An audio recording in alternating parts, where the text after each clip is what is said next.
fé fala sobre o quê? Esse é um livro que eu escrevi... Porque, a princípio, ceticismo e fé são coisas paradoxais, né? Exatamente. Esse título, até, na verdade, ele surgiu...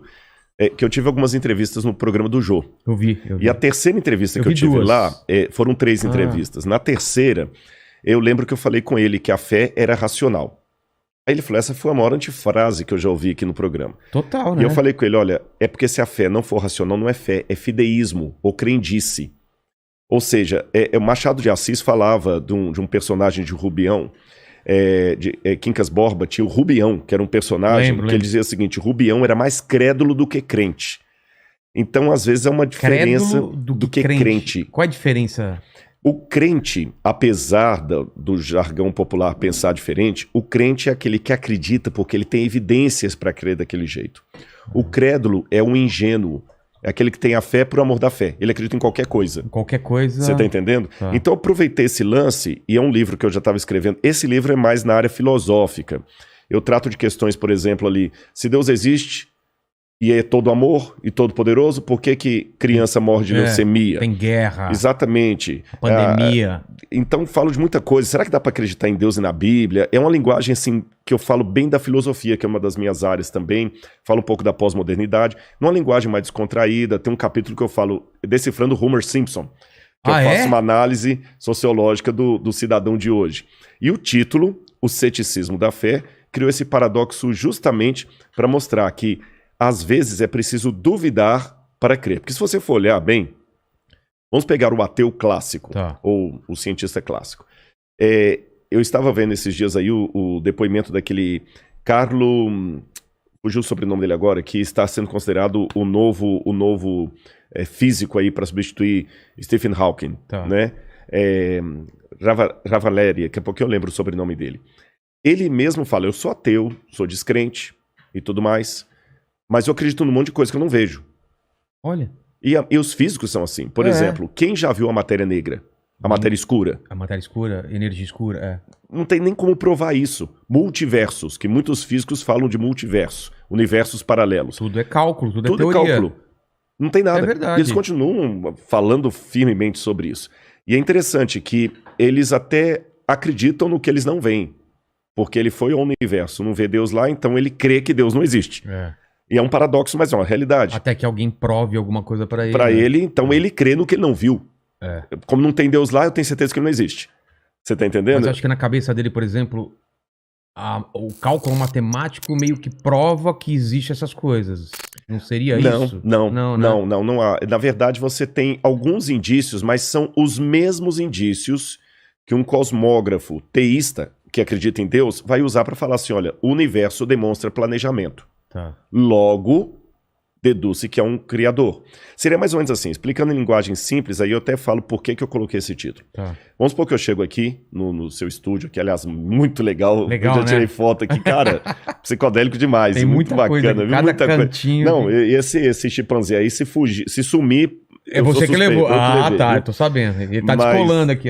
Suponhamos que tivesse aqui, entre o seu acervo aqui, no chão aqui, uma latinha com comida de cachorro. Eu não vi o cachorro, mas eu posso deduzir, senhora, o Vilela tem algum pet de casa aqui, algum cachorro. Eu falo, mas você viu o cachorro? Não, mas eu tenho indícios que tem um cachorro aqui. Entendi. O ateu, se fizer uma comparação, ele raciocinaria assim, não, eu não vi cachorro nenhum. Tá, mas e a ração? Deve ter outra explicação racional para a presença dessa ração aqui, mas não é que existe um cachorro na casa. A não ser que eu veja um cachorro. A não ser que eu veja um cachorro, eu posso ver a ração, ela não é indício que há um cachorro. Então por que a ração dá? Aí ele começa a trabalhar com outras hipóteses. O Vilela, como ele tem aqui um macaco à mesa, tem um símbolo da Coca-Cola, tem uma geladeira ali da General Electric, ele colocou um objeto também, ponto. Mas ele não trabalha com a hipótese de existir um cachorro. Entendi. Então ele não vê no universo a digital de Deus, mesmo sendo planejado, falando, Deus não existe. Tá, e como é que tudo é planejado? Não sei, um dia saberemos. Eu trabalhei com o título Ceticismo da Fé, justamente, Vilela, porque eu sou cético para acreditar que certas coisas são pura coincidência. Tá certo? O universo é tão bem montado, os próprios físicos dizem isso, do nada, nada se faz. Então, se tudo começou um dia, o Big Bang, né? E Lamaitre. o que tinha antes? O que tinha antes? Agora, esse novo cosmólogo já está trabalhando assim, não, talvez antes do Big Bang houvesse um outro universo que nós somos gerados por ele, mas esse talvez é uma coisa especulativa, que eu nem posso chamar de filosófica. É especulativa total, porque não existe indício nenhum disso. Quando o George Lamaitre, que era padre, por incrível que pareça, desenvolveu a teoria do Big Bang, na época de Einstein, eram amigos de Einstein e tudo mais, o que eles disseram? Esse é o que é clássico sobre o Big Bang e que está mais próximo de ser comprovado. Tá. Em primeiro lugar, o universo teve um começo. Esse universo que nós acreditamos teve um começo. E antes do universo, não havia nada. Nem o tempo, nem o espaço, nem a gravidade, nem a energia, não havia nada. Era o zero absoluto. Isso. A incógnita é a seguinte: do nada, nada se produz. Ex nihilo, nihil fit, diziam os latinos. Se não havia nada, por que hoje há algo? É uma pergunta que já vem desde Parmênides. Por que existe algo ao invés de nada? Eu sou cético demais para acreditar que do nada pode sair tudo. É mais sensato para mim acreditar que existia uma causa primeira, para citar o Aristóteles aqui, essa causa primeira que deu origem a tudo que existe e ela mesma não pode ser dimensionada ou delimitada pelo tempo, pela gravidade, porque essas coisas partem depois dela. E a teologia vai chamar essa causa primeira de Deus. Tá certo? E alguns falam, não, eu acredito em qualquer coisa, menos Deus. Eu prefiro acreditar na possibilidade de ter tido um universo anterior ao nosso. Tem aquela teoria do efeito sanfona, né? Ele vai se expandindo, depois contrai, explode, etc. Só que quais são as evidências científicas para isso? Zero absoluto. Né? Então, apenas sabendo, a gente só sabe que o universo está se expandindo, isso sabe. Exatamente. Então, na verdade, eu sou tão cético quanto os ateus. Quanto os cientistas. Sim, só que o meu ceticismo me conduz a dizer que havia uma causa primeira e o ceticismo deles conduz a dizer que havia talvez um multiverso ou um outro universo. Vê se eu estou falando besteira. Existem lacunas e os ateus preenchem essas lacunas com alguma coisa e você e eu, que cremos em Deus, a gente preenche com outras coisas. É isso?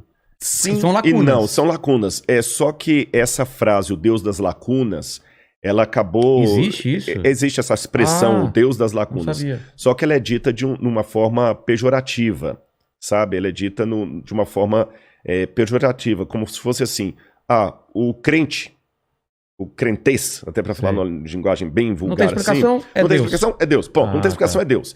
E isso acaba caindo realmente de uma forma caricata. Fácil, né? É exatamente, porque existe também o acaso. Eu tô conversando com você aqui, eu posso derrubar esse copo e cair no chão e quebrar. Não é um milagre. É um milagre, ou o diabo que derrubou, o Deus que derrubou. Então, realmente é uma forma caricata de falar da fé. Eu não acredito que seria simplesmente o Deus das lacunas.